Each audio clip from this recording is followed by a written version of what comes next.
Surabaya, kota para pahlawan, kota metropolitan terbesar kedua di Indonesia setelah Jakarta. Tapi di balik semua gemerlap cahaya dan kebesaran kota Surabaya ini, pastinya dong tersembunyi sisi-sisi buruk tertentu dari kota ini. Ternyata ada tempat-tempat di Surabaya itu yang menyeramkan dan digentayangi. Oke, langsung saja tanpa banyak cang-cincong, welcome back to Stripes After Dark.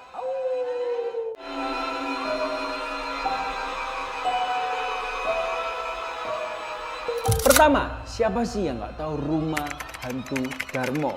Jujur aku dari kecil itu sudah tahu akan keberadaan rumah itu. Karena sekolahku dulu SD itu ada di deket banget sama rumah itu guys. Kayak bener-bener dari sekolah tuh pasti kelihatan rumah hantu Darmo itu. Nah di sekeliling rumah hantu Darmo ini dipenuhi dengan rumah-rumah mewah orang-orang kaya guys. Jadi sekelilingnya ini bukan kampung atau bukan rumah-rumah yang biasa-biasa. Enggak, tapi bener-bener rumah-rumah yang mewah. Termasuk rumah hantu Darmo ini, karena katanya menurut legenda ini, percaya atau nggak percaya ya, rumah hantu Darmo ini adalah rumah milik orang kaya dulunya. Jadi kalian bisa lihat lah, itu rumah itu besar banget.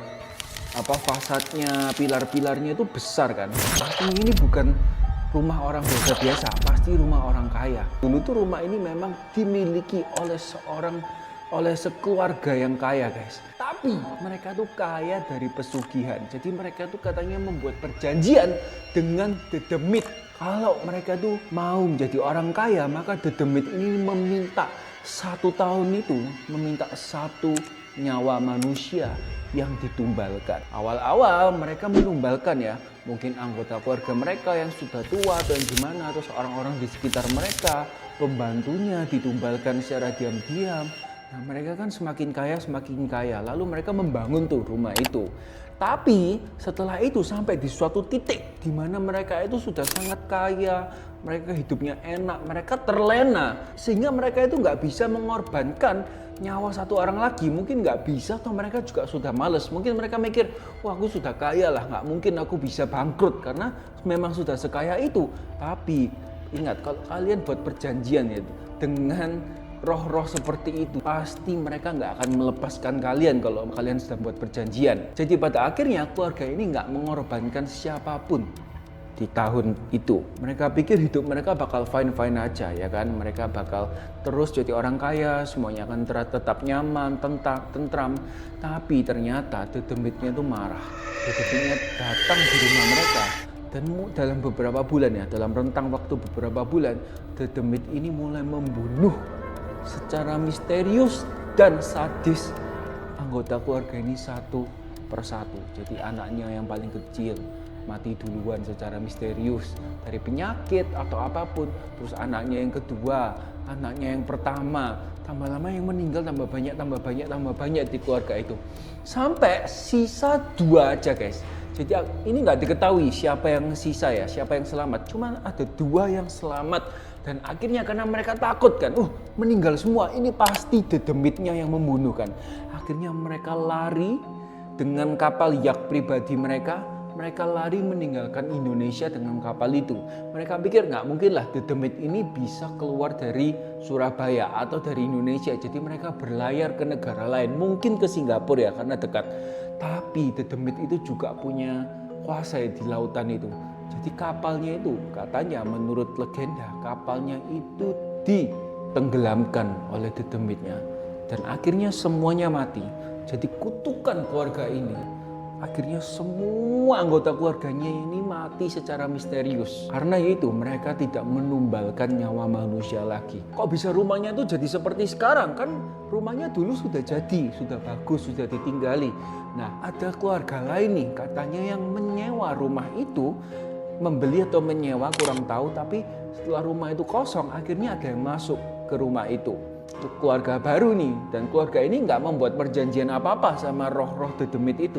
Tetapi ternyata yang dikutuk itu rumahnya, karena rumahnya ini adalah hasil dari duitnya dari perjanjian itu. Sampai akhirnya keluarga ini setelah tinggal berapa lama di sana, akhirnya suatu malam katanya ya ada sekelompok perampok yang datang untuk merampok rumah ini. Sampai akhirnya perampok itu membunuh dengan sadis seluruh keluarga ini di dalam rumah itu. Roh dan spirit keluarga itu yang meninggal, keluarga pertama sama keluarga yang terakhir ini, selamanya terperangkap di rumah hantu Darmo tersebut. Dan kenapa rumahnya kok bisa sampai sekarang? Karena setelah itu meninggal, kira-kira beberapa tahun setelahnya rumah ini kebakaran secara misterius. Jadi kenapa kok misterius kebakarannya? Karena di rumah-rumah di sekelilingnya ini kan nggak kebakaran. Rumah di sekeliling rumah ini aman gitu loh. Cuman rumah horor Darmo ini yang kebakaran sendiri sampai habis, tinggal pilar-pilarnya lah, tinggal dalamnya kan juga sudah habis. Mungkin juga sudah dibersihin ya sama orang pemadam kebakaran. Jadi sisa-sisa itu cuma pilar-pilar, tembok-tembok yang masih selamat dari kebakaran itu. Sampai sekarang rumah ini tetap menjadi rumah menurutku tempat paling horor legendaris nomor 1 di Surabaya. Kedua, rumah hantu Kupang. Jadi rumah hantu Kupang ini dibangun pada tahun 1809. Dari style rumahnya itu tuh sudah kelihatan banget kalau ini adalah rumah zaman kolonial Belanda. Rumah setan Kupang ini, rumah hantu Kupang ini dibangun untuk menjadi kantor gubernur di Surabaya. Beralamat di Jalan Banyu Urip Wetan 1A nomor 107. Nama lain gedung ini adalah Gedung Setan Surabaya. Nggak cuman itu guys, kenapa kok bisa serem? Karena di sekeliling rumah ini terdapat kuburan. Kalau nggak salah kuburannya orang Tionghoa, mungkin Kembang Kuning dulu guys. Banyak orang tuh melihat hal-hal mistis, hal-hal yang gaib, yang menyeramkan di gedung setan ini. Nah, sehingga kata warga itu kalau sore, malam, maghrib gitu guys, mereka itu melihat noni-noni Belanda itu ngelihat dari jendela lantai 2, lantai 2-nya, lantai 3, mereka melihat noni-noni Belanda itu melihat keluar dari jendela itu ke bawah ke mereka. Orang lain juga melihat kalau ada anak-anak kecil berkulit putih yang katanya berlari-lari mengelilingi koridor-koridor rumah itu. Kalian sebenarnya bisa visit tempat itu, karena tempat itu adalah salah satu yang dijaga oleh pemerintah Surabaya supaya nggak dihancurkan, tapi juga nggak direnovasi. Nggak tahu kenapa, mungkin karena mereka tahu apa isinya. Nah, menurut legenda dulu setelah menjadi kantor gubernur ya, selain jadi kantor gubernur, tempat ini katanya juga merupakan rumah sakit, terus menjadi tempat penyiksaan. Dan akhirnya banyak mayat-mayat yang dibuang di rumah setan ini. Jadi ceritanya, suatu hari itu ada pemuda-pemuda yang nggak percaya kan kalau rumah ini berhantu. Nah, mereka tuh datang ke rumah setan Surabaya ini, rumah setan Kupang ini. Mereka masuk pada malam hari, mereka awalnya nggak ngelihat apa-apa. Tapi lama-lama mereka mendengar tertawa-tertawa orang-orang Belanda. Nah, tiba-tiba orang ini ketika melihat satu-satu ruangannya, dilihat satu-satu. Oh, nah ketika mereka melihat gini kan, satu ruangan itu, terus mereka memindahkan pandangan mereka ke depan. Jadi pada noni-noni Belanda yang ada di depan mereka, jedieng, tertawa gitu kan. Nah dia kan kaget, dia mundur hampir jatuh. Menurut cerita ya, kalian percaya nggak percaya, dan menurut ceritanya dia setelah dia pingsan, dia itu seperti dibawa ke masa lalu di zaman kolonial Belanda, di mana mereka tuh masih hidup di sana. Katanya di sana itu banyak orang-orang tawanan perang disiksa di sana, atau mungkin nggak tahu lah, zaman-zaman penjajahan ya. Noni-noni Belanda ini siapa sih? Katanya mereka itu adalah suster-suster rumah sakit sana yang tugasnya itu untuk untuk take care orang-orang yang disiksa. Suster yang mengobati mereka ini, sampai suatu hari suster-suster ini ada 2 atau 3 tuh nggak kuat, karena setiap hari harus melihat itu, setiap hari harus mengobati, kasih makan mereka, sampai mereka tuh akhirnya karena nggak kuat mentalnya, mereka bundir di dalam gedung setan itu.